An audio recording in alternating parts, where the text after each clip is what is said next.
What's up, guys? So anyways, I'm going to preface this video by saying looks are subjective.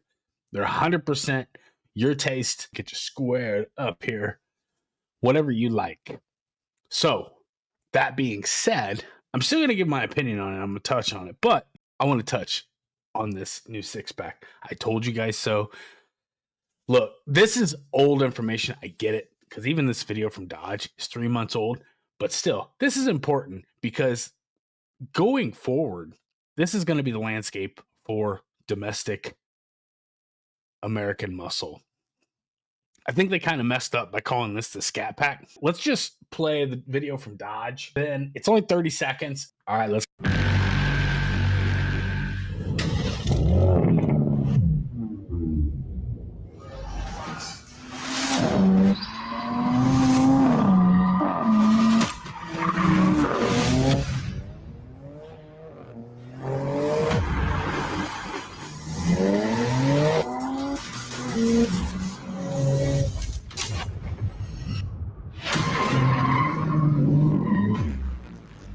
I just want to start off by saying I think the specs are all right.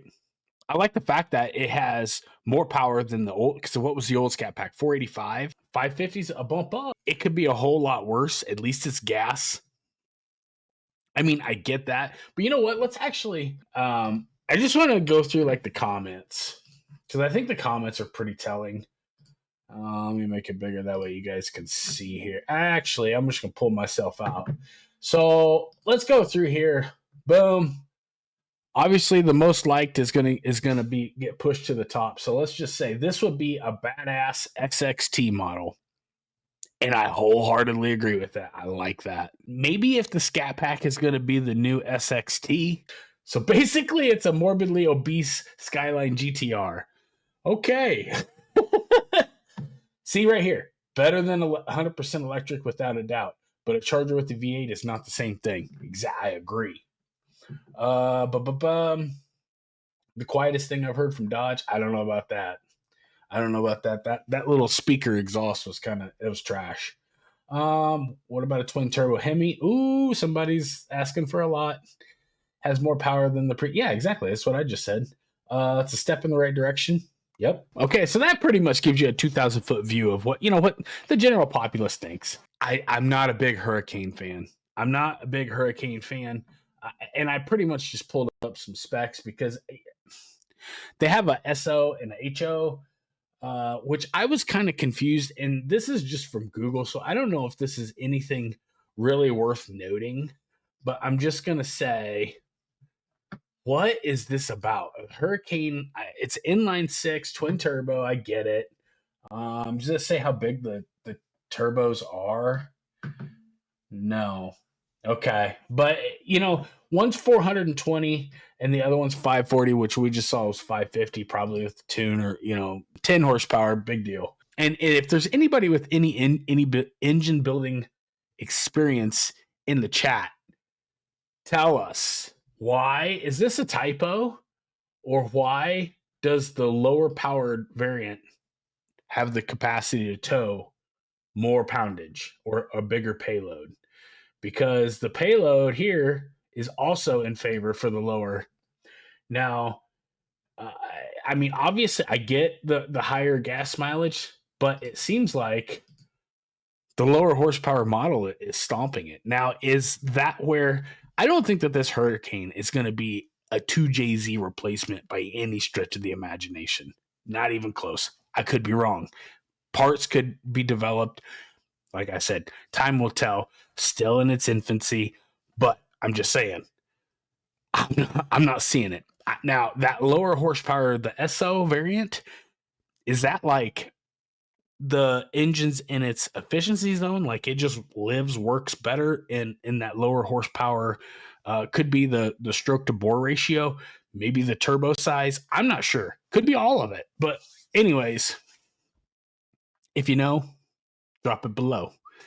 Ooh, that's a good one. Everybody has went to the review, and I've been watching some videos or whatever.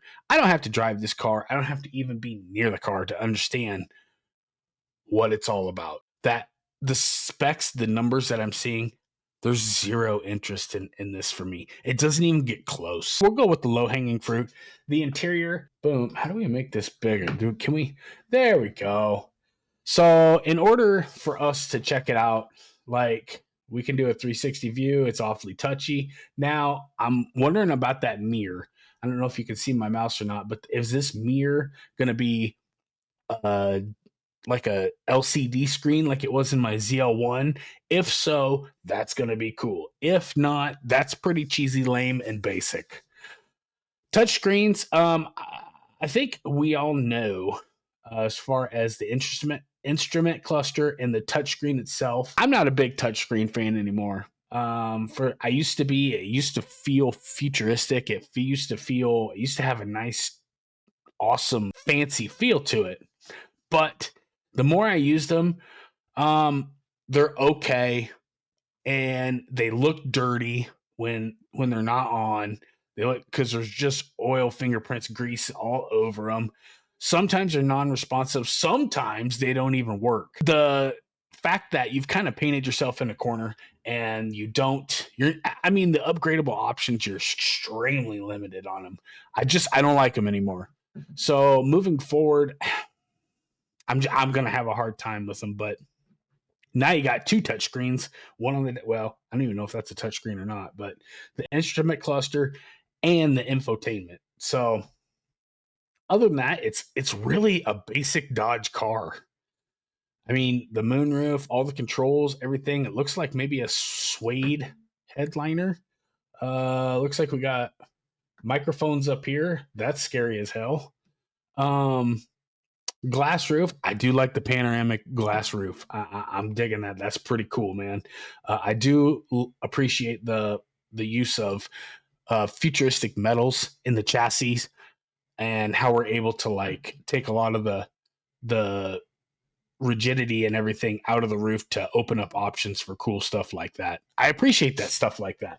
Now, I will say the seats, not a big fan. I mean, I could sit in them and they could be different, but the bolsters on the sides where your thighs are, they just don't look very supportive. I know that, depends.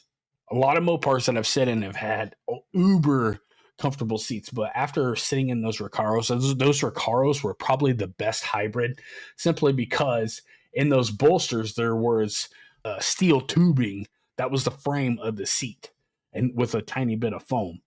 Like I said, if you kicked your legs out, you could easily rack your nuts on the way out of the car. And if you know, I'm sorry, but you know. Same going on the side. Now the side does have a nice aggressive bolster. It's much more aggressive than the seat. But I'm gonna say this: I have a feeling, I have a fear. It's just gonna be foam, and it's not. It's gonna be all show and no go. You know what I'm saying? Other than that, I like the style. It looks like you're gonna get some nice leather with some suede. But the one big thing that I am hating about this is I do not like this pistol grip. It's not. It doesn't even resemble a pistol grip for me. I hate it. It looks cheap. It looks cheesy. The old pistol grip was way better. Just not a fan. So anyway, the interior is like meh at best. Now this car looks like it's coming in MSRP's out right around 60. So yeah, it looks like 54,995 all the way up to 65,685. Not terrible. It's working in the right direction. But keep in mind, this is only Scat Pack, and you've already hit a 4-digit payment at a 72 months. Holy crap, man. To me, that's kind of concerning. To be at $1,000 already a month for a inline six. And pretty much everything that I could Google and find out, it was just 4,800 pounds. 5,000 pounds. And I mean, that's down. Because if you go to the 2025, which is an EV only, boom, curb weight, 57,67. So essentially, they take just going from EV to gas, you shaved off 1,000 pounds. I'm sorry. I want the 2 cylinders extra. I want the 2 cylinders. A V8 twin turbo I could rock with. The Dodge Challenger had a 119-inch wheelbase. This thing's got 121. This thing's going to come in a 2-door and a 4-door, but the wheelbase is going to stay the same between both. So that's going to be kind of confusing because I know obviously the doors are going to have to get shorter, but the interior entry points, that's going to be, I'd like to see how that's going to work out because that's pretty cool. But anyways, 121-inch wheelbase. You know, why does that matter? Wheelbase is a big, huge factor as far as like how fast the car is going to respond in steering, how fast the ass end is going to trail the front end through a corner. And you know what I'm saying? The longer the wheelbase, typically the slower it is. This thing is not. I guarantee you the suspension, it's only available in all-wheel drive. Now, it does have a rear-wheel drive option to where you can do burnouts and donuts and stuff like that. That's awesome. But now that front axle, the whole front drivetrain is just dead weight hanging on the frame. 4,800 pounds, way too fat. Way too fat. I mean, the simple fact is, you know, the S650, I think it is. I'm throwing numbers around here like I know what's going on. Mustang, the GT500 was like 4,400, 4,500 pounds. That's too heavy. The more tech that we have, you would think that these, like, CAN bus system really doesn't weigh a whole lot. And yet it seems like we're tacking on like a C6 Corvette. Some of these guys are getting that thing down to 2,900 pounds. Like full tank of gas, wet, ready to go, jump in it and go. Car only 2,900 pounds.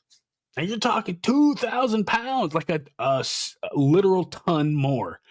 What is going on? And you have 2 less cylinders and 2 turbos. It's going to be a nice highway car, but I'm going to tell you, this thing is not going to corner worth the shit. I mean, it's just going to have a soft and squishy suspension. Sorry, it's hard for me to enunciate my words sometimes. The all-wheel drive is going to be awesome. Snow, guys in the northern climate, it's going to be very, very helpful. Yeah, I understand Dodge has kind of been in a category on its own. The Hurricane, I could be wrong, but as far as like modern day castings of engine blocks and everything, 337 Speed did an awesome video of how the quality of components and stuff were better in the 90s, early 2000s, maybe 2000s, questionable up to 2010. But the modern day stuff, it seems like the technology is there, but the execution is not. Now, the casting of the block itself and what the block is made of has really got me concerned, you know, especially with like modern day problems we've been having and experiencing. So I could be wrong. Like I said, and you know what, Dart could make a block for this thing, or you know, some aftermarket company, and it could be just like a 2J. And you know, because from what I understand, that crank is buried up in the block, nice and deep, so you can get those main caps to, you know, handle some immense power. Time will tell. The aftermarket will tell, but I don't think that there's going to be enough demand there, especially with the Hemi coming back, for this thing to even have any interest. And at a price point of $55,000 to $65,000, meh. I'll pull it back in here. Let's go to the build and price. I'm just gonna do the Scat Pack, the high end, the $65,000 one. I do like how everything, the headlights are recessed, and the fact that the taillights are recessed. It's just, when you look at it, it's so blah. If you look down here at the very front of the where the air curtains are, for as large as they are, I'm guessing that they're going to be fake. I'm guessing that those plastic, but this does leave, like, I do like this heat extraction lip right above the, you know, where the header panel is, right on the leading edge of the hood, right by where the emblem is, just, you know, above the headlights there. It leaves a nice blank check for like a Hellcat variant for a lot of styling to come in. As the car sits, it's so plain and generic and basic. I just think $65,000. This car should be like $39.99. That's kind of where I'm at. Maybe $45,000. I think that they're like, $20,000 too high. I just think the car is kind of boring. I think a range of $55,000 to $65,000 is too much for what you're getting. Trust me when I say this, I genuinely feel bad, and I genuinely hope that this problem gets corrected. But you're relying on a country from where if you post anything on the internet, like they claim they have freedom of speech, but they do not. If you post anything on the, like, I've seen, like, if you post you're a fat bitch, or anything, an opinion that does not fit the narrative, you're going to jail, dude. A company that has always been self-proclaimed a muscle car badass company with attitude, I'm not seeing it. It's not translating. So maybe this will get fixed. Maybe if they, Antonio, that new CEO, spends a little time in the country. I don't know. I don't know what it's going to take, but I don't think that they truly understand the demographic. I think that literally it's two worlds and the interface is all messed up.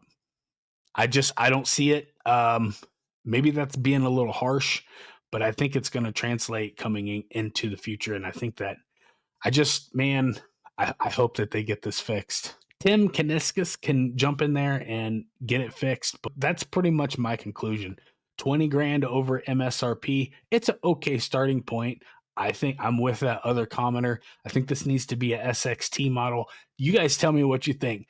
Am I right? Am I wrong? Am I on the money? Am I close? Tell me.